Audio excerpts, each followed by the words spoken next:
Welcome back. It is such a pleasure to be sharing with you once again. In John chapter 8, we learned a lot about who Jesus said he was. In John chapter 9, Jesus does an incredible miracle, but the miracle also has a great symbolic picture.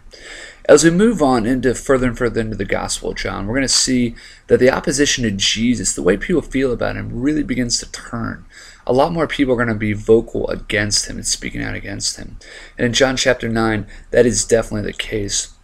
Beginning in the chapter, Jesus encounters a man born blind. And he heals this man, heals him in an incredible, miraculous way.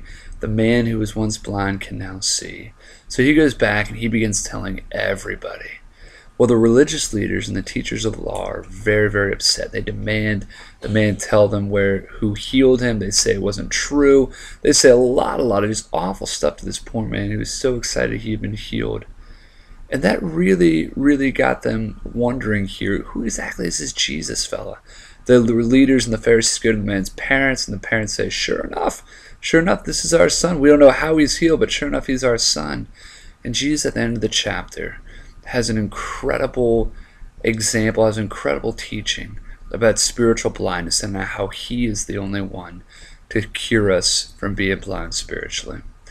And one of the things I really want to show you, and I want to emphasize, is that it's very odd that the religious leaders and the teachers of the law, the Pharisees, are upset that Jesus heals this man.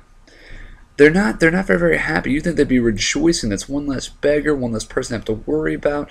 Their temple has got one less mouth to feed. You would really think they would be happy by this. But instead, they question Jesus. Instead, they're upset. They wonder this is not a good thing to them. And that's one of the things that really, really bugs me. Do we sometimes as Christians, do we sometimes cut down other ministries that we're not involved with? Do we sometimes belittle other Christians who view differently than us? Do we sometimes hinder the growth of the kingdom because our own ego gets in the way? And that's, I don't know, that's a tough thing. But one thing I do want to encourage you is that that's something a lot of us do. A lot of us really, really do.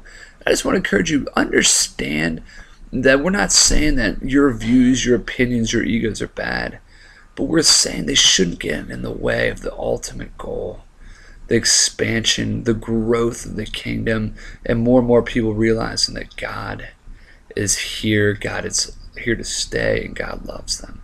And sometimes that really happens. I really, really hope that this study has allowed us to really determine what we believe about Jesus, to let us to open our eyes in big ways. Because Jesus is going to do some really, really radical stuff. And I think for a lot of us, being in the church for as long as we have, we become calloused to this radical stuff. And I hope that's not the case.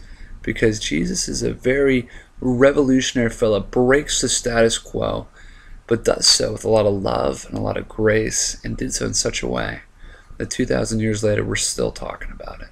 So until next time, I hope you enjoyed John chapter 9. John chapter 10, I can't talk. It will be up tomorrow.